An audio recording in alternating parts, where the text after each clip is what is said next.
지금까지 이 땅에 존재했던 모든 교회 가운데 흠이 없고 온전한 교회는 없었습니다. 그런데 누군가가 제게 가장 이상적인 교회, 주님의 몸된 교회로서 가장 건강한 교회가 어떤 교회였냐라고 질문을 한다면 저는 초대교회가 가장 주님의 몸된 교회로서 이상적인 교회가 아닌가라고 생각을 합니다. 왜냐하면 이 초대교회 성도들은 정말 능력 있는 복음의 증인의 삶을 살았습니다. 자신의 생명조차 아끼지 않으며 주님의 복음을 증거하는 삶을 살았기 때문입니다. 사도행전에 나오는 초대교회는 날마다 그리스도를 증거하는 삶을 살았습니다. 예수는 그리스도라고 가르치기와 전도하기를 그치지 않았습니다. 오늘 이 본문은 이제 교회가 출범되는 그러한 시점에서 우리에게 주신 말씀입니다. 오랜 세월 동안 우리 예수님께서 준비해 오셨던 그 교회가 이제 시작되어집니다. 어떤 박해에도 굴복하지 않고 그리스도의 복음을 담대히 전하는 교회가 이제 탄생하게 되는 것이죠. 오늘 이 본문은 모든 세대에 해당되는 교회에 놀라운 통찰력을 제공해 주고 있습니다. 우리는 이 본문 말씀을 통해서 주님의 몸된 교회가 본격적으로 시작하기에 앞서 어떤 준비를 갖춰야 하는지를 또 살펴보기를 원합니다. 우리가 능력 있는 복음의 증인으로 쓰임받기 전에 어떠한 마음가짐으로 또 신앙생활을 해야 하는지를 살펴보기를 원합니다. 이 사도행전은 많은 학자들이 주장하는 대로 주후 62년경 이방인 누가에 의해서 기록된 책입니다. 1절을 보시면은 데오빌로여 내가 먼저 쓴 글에는 이라고 기록이 되어 있는데 이 누가는 데오빌로라는 사람에게 먼저 쓴 편지가 있었습니다. 그 편지는 바로 우리가 잘 알고 있는 누가복음이죠. 이 누가복음을 데오빌로에게 먼저 보내고 또다시 오늘 이 본문이 기록된 사도행전을 써서 그가 보냈습니다. 이 데오빌로라는 사람은 사실 정보가 많이 알려진 바는 없습니다. 고위관직으로서 누가와 개인적인 친분이 있었다라는 정도만 알 뿐입니다. 오늘 우리가 읽었던 이 1절과 2절을 보시면은 누가복음의 내용을 압축하고 있습니다. 그러니까 이 누가복음의 내용은 예수님의 공생의 사역을 말하고 있고 그리고 주님께서 승천하시기 그 직전까지의 일을 기록한 책이다라는 것을 우리는 이 1절과 2절을 통해서 알게 되어지죠. 그리고 이후에 있는 이 사도행전은 어떤 내용인지를 암시하고 있습니다. 그러니까 우리가 읽었던 이 내용은 예수님께서 승천하신 후의 일들이 이제 집중적으로 기록이 되어 있는 것이지요. 이 사도행전은 누가가 개인에게 보낸 편지이지만 이 편지는 오늘 모든 세대의 교회에 보내시는 하나님 말씀입니다. 그래서 우리가 오늘 이 시간 이 사도행전 본문을 묵상하는 가운데 이 말씀을 우리 새순교회 주시는 하나님의 말씀으로 받을 수 있기를 바랍니다. 우리는 예수님께서 이 땅에서 고난을 받으시고 또 그리고 그분께서 십자가에 죽으신 후 3일 만에 부활하셨다는 것을 잘 알고 있습니다. 주님께서는 부활하신 후에 곧바로 하나님께로 가지 않으셨습니다. 40일 동안 이 땅에 계셨었던 것이죠. 오늘 본문 3절이 증언하듯이 주님은 40일 동안 이 땅에 계시면서 어떤 일을 하셨냐면 자신의 부활의 몸을 친히 보이시면서 하나님 나라의 일을 선포하셨습니다. 친히 자신의 몸을 사람들에게 보이시며 부활의 증거를 보여주셨습니다.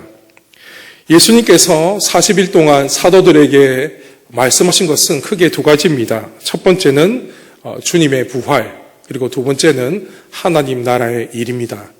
그래서 이 사도들이 복음을 전할 때 늘 항상 강조했던 것이 무엇이었냐면 주님의 부활입니다. 복음과 이 부활은 뗄래야 뗄 수 없는 관계에 있죠. 이 복음의 핵심이 바로 부활이기 때문입니다.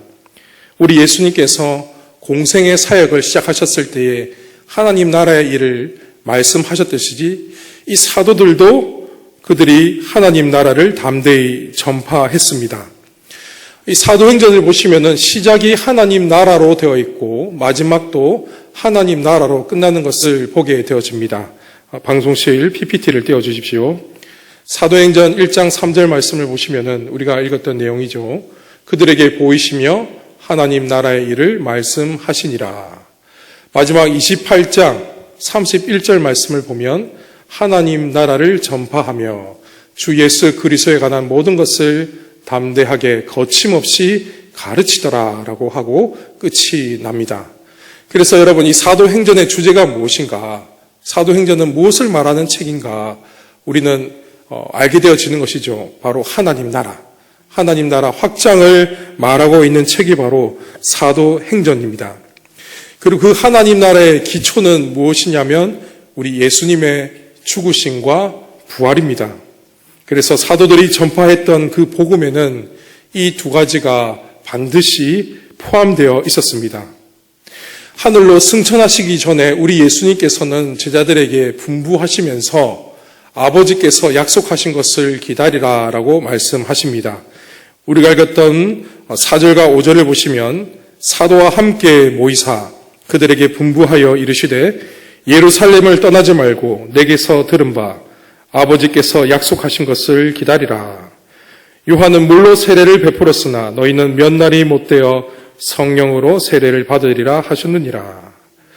예수님은 사도들과 제자들에게 아버지께서 약속하신 것을 기다리라라고 말씀하셨습니다. 이 기다림, 약속하신 것이 무엇일까요? 하나님은 그들에게 무엇을 약속하셨을까요? 방송실 PPT를 띄워주십시오. 오늘 본문과 병행 본문인 누가복음 24장 49절을 보면 이렇게 기록이 되어 있습니다. 너희는 위로부터 능력으로 입혀질 때까지 이 성에 머물라 하시니라. 그러니까 하나님께서 약속하신 것은 위로부터 능력을 입혀지게 되는 겁니다. 그러니까 사도들은 하나님께서 약속하신 그 능력이 입혀지게 될 것입니다. 그리고 사도행전 1장 5절을 보시면 이것을 좀 더 풀어서 말씀하고 있습니다. 너희는 몇 날이 못되어 성령으로 세례를 받으리라 하셨느니라. 그러니까 아버지께서 약속하신 것은 위로부터 능력이 입혀지는 것인데 우리가 읽었던 사도행전 1장 5절 말씀은 성령으로 세례를 받게 되어진다라고 말씀하고 있죠.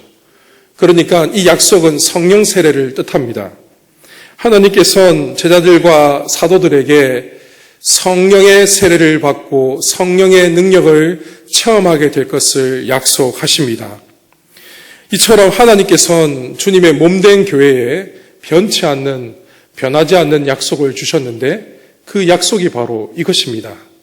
위로부터 오는 능력을 잊게 되는 것, 성령 세례를 받는 것, 그래서 성령으로 충만해져 능력 있는 복음의 증인의 삶을 살아가게 해 주시는 것이 하나님께서 약속하신 것입니다. 그런데 성도 여러분, 오늘날 교회 현실을 한번 바라보시기 바랍니다. 과연 오늘 한국 교회와 성도들은 아버지께서 약속하신 바를 누리는 삶을 살아가고 있습니까? 혹시 이 하나님께서 하신 약속이 1세기 당시 초대교회만 해당되는 내용이라고 생각하십니까? 위로부터 오는 성령의 능력을 입혀지는 것은 당시 초대교회만 해당되는 내용이 아니라는 것이지요. 물론 사도들과 제자들은 독특한 경험을 했습니다. 예수님의 승천 후에 최초로 성령 세례를 받고 성령 충만의 은혜를 경험했습니다. 이러한 측면에서 그 후에 있는 모든 교회와는 구별되는 부분이 있지만 그렇지만 지금도 하나님 아버지께서는 이 땅에 있는 모든 교회가 성령의 충만의 능력을 체험하기를 원하십니다. 실제로 교회 역사를 보면 하나님께서는 특정 시대의 초대교회처럼 부흥의 역사를 일으킨 사건을 기억하게 되어집니다. 1907년 평양 대부흥 사건을 우리는 잘 알고 있습니다. 하나님께서는 성령의 능력으로 교회를 무장시키시고 세상 가운데 하나님의 전능하심과 교회의 영광스러움을 친히 밝혀주셨을 때가 있습니다. 오늘날 교회가 왜 이렇게 힘이 없을까요? 오늘 이 한국 교회는 왜 이렇게 세상으로부터 조롱과 멸시를 당하며 살아가고 있을까요? 하나님께서 우리에게 주셨던 이 성령을 거두어 가셨기 때문입니까? 절대로 그렇지 않습니다. 이미 2000년 전에 이 땅에 임하신 성령님은 단 한 번도 주님의 몸된 교회를 떠나신 적이 없으십니다. 그럼에도 불구하고 오늘날 이 교회 모습이 초대교회 모습과 다른 점은 어디에 있을까요? 그 원인이 어디에 있을까요? 하나님께 있는 것이 아니라 바로 우리에게 있기 때문입니다. 우리가 성령님을 계속해서 근심시키기에 이 성령의 충만의 역사가 나타나지 않는 것이지요. 우리 입으로는 아버지께서 약속하신 것을 풍성히 누리기 원한다라고 말하지만 우리의 내면과 동기를 살펴보면 하나님이 원하시는 방식이 아니라 우리가 원하는 방식으로 그 약속을 누리려고 할 때가 많은 것 같습니다. 하나님께서는 우리를 성령의 능력으로 무장시키어 이 땅에서 능력 있는 복음의 증인된 삶을 살아가기를 원하시는데 우리는 성령의 능력으로 나의 목적을 이루려 하고 나의 야망을 성취하려고 합니다. 위로부터 오는 능력을 받아 내가 하는 일과 내가 하고 있는 학업, 내가 하고 있는 사업에 대박을 터뜨리려고 합니다. 흥미롭게도 이런 성향은 우리에게만 있는 것이 아니라 오늘 본문에 기록된 제자들에게도 똑같이 나타나고 있습니다. 예수님께서 승천하시기 직전에 제자들은 예수님께 이렇게 질문을 했습니다. 주께서 이스라엘 나라를 회복하심이 이때니까. 이 제자들이 예수님께 했던 이 질문의 뜻이 어떤 의미일까요? 그들은 아버지께서 약속하신 것을 알고 있었습니다. 하나님께서 보내실 그 약속의 성령의 능력을 그들은 알고 있었습니다. 그래서 그들은 기다리고 있었습니다. 예수님, 우리가 위로부터 능력을 잊게 되는 것을 기억하고 있습니다. 그러면 이제 이 나라가 로마 제국으로부터 독립되어 완전한 나라로 변화되게 되는 겁니까? 이 나라가 지상 최대 강국이 되어 온 세상을 제패하는 그러한 영광이 주어질 것입니까? 이런 식으로 그들이 생각을 했던 것이지요. 유대인들의 생각은 자기 나라 이스라엘밖에 없었습니다. 이스라엘의 회복이 하나님 나라의 회복이었고 이스라엘의 회복이 하나님 나라 완성이라고 생각했습니다. 지상 최대 강국이 되어 온 세상에 있는 왕을 군림시키고 그렇게 일어서는 제2의 로마 제국이 되는 것이 자신들의 꿈이었고 목적이었습니다. 하나님의 뜻은 그렇지가 않죠. 하나님은 이스라엘뿐만 아니라 온 땅이 하나님 나라로 변화되는 것, 온 땅이 하나님 나라로 성취되는 것이 하나님의 뜻인데 그들은 자기 나라밖에 몰랐습니다. 자신들의 야망밖에 몰랐던 것이지요. 이제 주님께서 하늘로 올라가시는데 사도들과 제자들은 여전히 자신들의 야망밖에 몰랐습니다. 그래서 아버지께서 약속하신 것을 자신들의 야망과 연결시키고 있습니다. 하나님께서 정말 원하시는 뜻을 그들은 관심이 없고 오로지 자신들이 원하는 방식으로 나라의 회복을 갈망하고 있습니다. 지상에서 강대국을 이루는 것, 가장 강력한 국가가 되는 것, 이것에만 관심을 가지고 있었습니다. 사랑하는 성도 여러분, 이러한 이스라엘의 모습이 오늘 우리의 모습과 참 비슷하지 않습니까? 하나님께서는 지상에 있는 교회, 특히 우리 새순교회 성령의 능력으로 충만케 하셔서 능력 있는 복음의 증인된 삶을 살아가기를 원하시는데 우리는 위로부터 오는 능력을 힘입어 내가 원하는 일을 성취하려고 하는, 내가 원하는 야망을 이루려고 하는 그러한 모습이 우리에게 있지는 않습니까?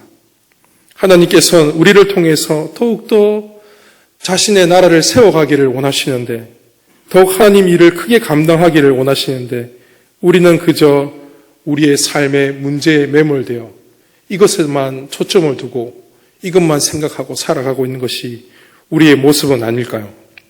주님, 우리 가정의 문제를 해결해 주심이 바로 이때입니까? 주님, 내 사업을 대박 터뜨려 주심이 바로 이때입니까? 위로부터 오는 성령의 능력을 힘입어 주신다고 말씀하셨는데 내가 계획한 일을 성공시켜 주심이 바로 이때입니까? 이러한 우리에게 주님께서 뭐라고 말씀하실까요? 여러분 7절과 8절 말씀을 보십시오. 이르시되 때와 시기는 아버지께서 자기의 고난에 주셨으니 너희가 알 바 아니요 오직 성령이 너희에게 임하시면 너희가 권능을 받고 예루살렘과 온 유대와 사마리아와 땅끝까지 이르러 내 증인이 되리라 하시니라.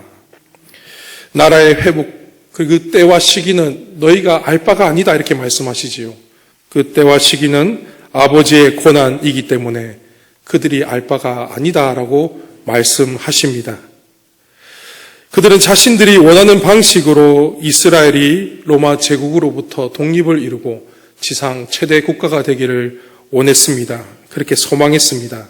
하지만 우리 주님은 그들의 잘못된 생각을 바로 잡는 데 집중하지 않으시고 그들이 궁극적으로 어디에 집중해야 할지를 말씀해 주십니다. 오직 성령이 너희에게 임하시면 너희가 권능을 받고 예루살렘과 온 유대와 사마리아와 땅끝까지 이르러 내 증인이 되리라 하시리라. 예수님은 우리가 처한 현실을 누구보다도 잘 알고 계셨음에도 불구하고 우리가 궁극적으로 어디에 관심을 가져야 할지 일깨워 주십니다.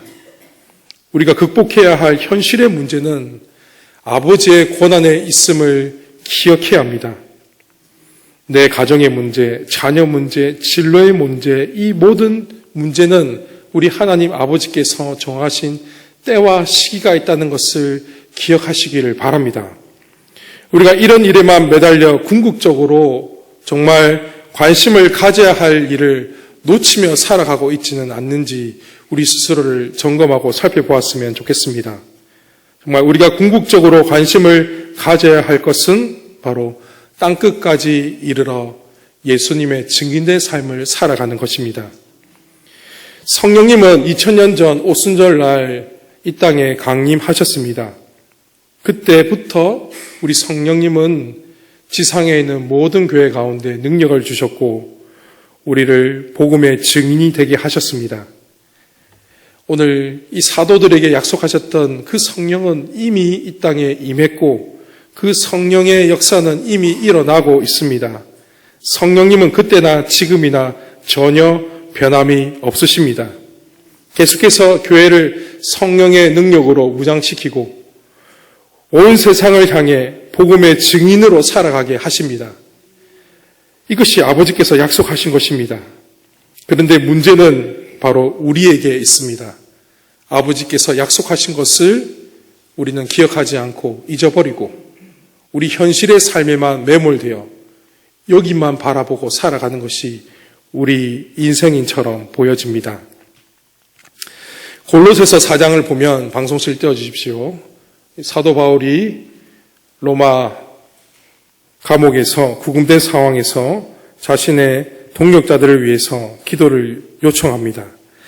그런데 그가 기도 요청을 했을 때에 참 이상한 기도 제목을 말하고 있죠. 제가 읽도록 하겠습니다. 또한 우리를 위하여 기도하되 하나님이 전도할 문을 우리에게 열어주사 그리스도의 비밀을 말하게 하시기를 구하라. 내가 이 일 때문에 매임을 당하였노라. 이 기도 요청이 좀 이상합니다. 성도들에게 무엇을 요청하고 있냐면 전도할 문을 열어달라고 요청하고 있습니다. 옥에 구금된 상태라면 하루 빨리 나갈 수 있도록 풀려날 수 있게 해달라고 성도들에게 기도 요청을 해야 되는데 그는 그것에 대해서 별로 관심이 없습니다. 자신이 구금된 상황에 대해서 별로 관심이 없었던 것이지요. 그의 관심사가 무엇이었냐면 복음을 전하는 것이었습니다. 가택 연금된 그 상태에서 자신에게 찾아오는 사람들에게 그리스도의 비밀을 담대하게 알리는 것, 이 복음을 담대하게 전할 수 있게 해달라고 성도들에게 기도 요청을 합니다. 여러분, 이 사람이 제정신입니까? 자신이 처한 상황이 옥에 갇혀서 구금된 상황에서 자기에게 찾아오는 사람들에게 그리스도의 비밀을 더욱더 알릴 수 있게 해달라고 그러한 기도 요청을 하고 있는 것이죠. 사랑하는 성도 여러분, 바울이 이상한 사람이 아니라 우리의 삶이 이러한 삶을 살아야 된다는 것이지요. 내가 처한 상황과 환경이 어떠할지라도 우리의 관심사는 우리의 삶에 초점을 두는 것이 아니라 바로 복음이죠. 복음. 하나님 나라에 우리가 초점을 두고 우리는 계속해서 복음의 증인된 삶을 살아가야 한다는 것입니다. 이 전도할 문을 정확하게 번역하면 말씀의 문입니다. 그러니까 말씀을 위한 문. 하나님 말씀이 들어갈 수 있는 문이 열리게 해달라고 그가 기도 요청을 하고 있는 것이지요. 그래서 우리가 이 기도 요청을 통해서 또 알게 되는 한 가지 사실은 바로 전도의 문을 열어주시는 분이 하나님이시다라는 것이죠. 그 기회를 주시는 분이 바로 아버지 하나님이시다는 것을 우리는 알게 되어집니다. 그래서 우리가 복음의 증인된 삶을 살아갈 때에 반드시 해야 될 기도가 바로 여기에 나타나 있습니다. 전도의 문이 열리게 해달라고. 전도할 수 있는 그 기회, 복음을 선포할 수 있는, 말씀을 전할 수 있는 그 문을, 그러한 기회를 나에게 허락해달라고 하나님께 그렇게 기도해야 된다는 것이지요. 사랑하는 우리 새순교회 성도 여러분, 바울처럼 이렇게 기도하십시오. 내가 어떠한 환경과 상황에 처해 있을지라도 전도할 문을 나에게 열리게 해달라고, 전도할 문을 열어달라고 우리 아버지 하나님께 기도하시기 바랍니다. 이렇게 기도할 때 하나님께서 우리에게 전도의 문을 열어주실 줄 믿으시기를 바랍니다. 사랑하는 성도 여러분, 정말 우리 자신이 어떠한 존재인가를 다시 한 번 더 기억했으면 좋겠습니다. 우리는 그리스도의 비밀을 말하는 이 복음을 말하는 일에 계속해서 최선을 다해야 됩니다. 이 열정에 사로잡혀 있어야 합니다. 어떠한 상황에 있을지라도 나 자신이 그리스도의 비밀을 알리는 거룩한 통로라는 사실을 잊지 말고 기억하시기를 바랍니다. 얼마 전에 기독교에 대한 한 리서치 조사를 보았습니다. 대국민 이미지 조사를 보았는데요. 전국민 1000명을 대상으로 해서 했던 리서치입니다.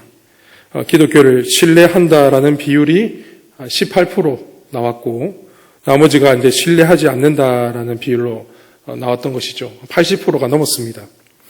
종교별 호감도에서는 기독교가 25.3%, 천주교 65.4%, 불교는 66.3%가 나왔습니다. 천주교와 불교는 월등히 높은데 개신교, 기독교는 25.3%밖에 안 됩니다. 이 참으로 참담한 결과이죠. 현재 대다수의 국민들이 개신교를 신뢰하지 않습니다. 믿지 않습니다. 매우 부정적입니다. 이러한 기독교에 대한 사회적인 부정적인 인식 때문에 우리 그리스도인들의 이 복음 전도의 열정을 더욱 꺾어놓고 있습니다. 우리 그리스도인들도 그렇습니다. 모여서 이야기를 할 때 이제 전도가 어렵다, 복음을 전하는 것이 쉽지 않다 이렇게 말합니다. 때로는 우리가 자포자기한 것은 아닌가 또 이렇게 생각을 해보기도 합니다. 그러나 우리 성도 여러분, 우리는 우리 자신이 어떠한 자인가를 잊지 말고 살아가야 합니다. 우리는 함께 모여 예배만 드리고 그렇게 우리만 기뻐하며 즐거워하며 살아가는 그러한 공동체가 아니라는 것이죠.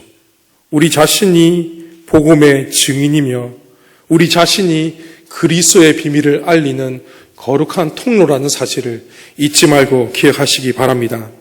어떠한 상황 속에서도 세상이 조롱하고 질다 할지라도 우리는 복음을 전하려는 그 열정이 언제나 불타올라야 합니다. 바울처럼 하나님 앞에 전도할 문을 열어달라고, 그리스도의 비밀을 알릴 수 있도록 기회를 허락해달라고 기도해야 됩니다. 사랑하는 성도 여러분, 복음을 전하는 것, 전도라는 것은 우리 자신의 처지가 어떠하든지 그리스도의 비밀을 사력을 다해서 외치는 것입니다.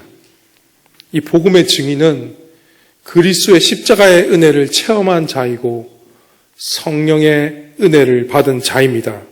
그래서 그리스도의 비밀을 말하지 않고는 도저히 견딜 수 없는 사람들입니다. 이제 우리의 관심을 현실의 문제가 아니라 복음의 증인되는 일에 집중시켜야 합니다. 그리고 성령님께 기도해야 됩니다. 성령님, 우리 새순교회를 다시 위로부터 오는 능력으로 입혀 주시옵소서. 성령 충만케 하셔서 우리를 능력 있는 복음의 증인으로 사용하여 주시옵소서. 여러분, 증인은 어떤 사람입니까? 자신이 보고 듣고 느낀 바 있는 그대로를 증언하는 사람입니다. 그렇다면 이 예수님의 증인은 어떤 사람입니까? 이 복음 앞에서 인생이 뒤집혀진 사람들이지요. 복음이 내 인생의 전부가 되어지고, 복음 때문에 내가 일하고, 복음 때문에 내가 공부하고, 복음 때문에 내가 존재하고, 복음 때문에 내가 살아간다라고 고백하는 사람이 복음의 증인입니다. 내가 하나님 앞에서 경험했던 그 복음을 있는 그대로 말하는 사람이 바로 복음의 증인입니다. 증인은 많은 수식이 필요하지 않습니다. 내가 체험했던 그 예수님, 내가 만났던 그 예수님을 말하기만 해도 그 말이 능력 있는 말로 나타나게 되어집니다. 저는 우리 새순교회 모든 성도님들이 바로 그러한 복음의 증인이 되기를 소망합니다. 사랑하는 성도 여러분, 우리가 다시 한 번 더 성령의 능력을 구하고 기도했으면 좋겠습니다. 정말 전도의 문을 우리 앞에 열어주시고 복음을 전할 수 있는 그 기회를 하나님께서 허락하셔서 이 예수 그리스도의 복음을 담대히 증거할 수 있는 주의 백성 되게 해달라고 그렇게 기도했으면 좋겠습니다. 우리가 이렇게 기도할 때 우리 아버지 하나님께서는 우리 새순교회를 성령 충만한 교회로 변화시켜 주실 것입니다. 그리고 우리가 능력 있는 복음의 증인된 삶을 살아가게 하실 것입니다. 위로부터 내려오는 성령의 능력을 힘입어 어떠한 상황 속에서도 복음을 담대히 외치며 복음의 증인된 삶을 살아가시는 우리 모든 성도님들이 되시기를 주님의 이름으로 축원합니다. 말씀을 기억하시면서 다 함께 기도하시겠습니다. 위로부터 오는 성령의 능력을 부어주셔서 그리스도의 복음을 담대히 전하는 거룩한 열정이 타오르게 하여 주시옵소서. 어떠한 상황 속에서도 복음을 담대히 외치며 복음의 증인된 삶을 살아가게 하여 주시옵소서. 우리가 복음의 증인이며 그리스도의 비밀을 말하는 거룩한 통로라는 사실을 기억하고 잊지 말고 기억하며 날마다 살아가게 하여 주시옵소서.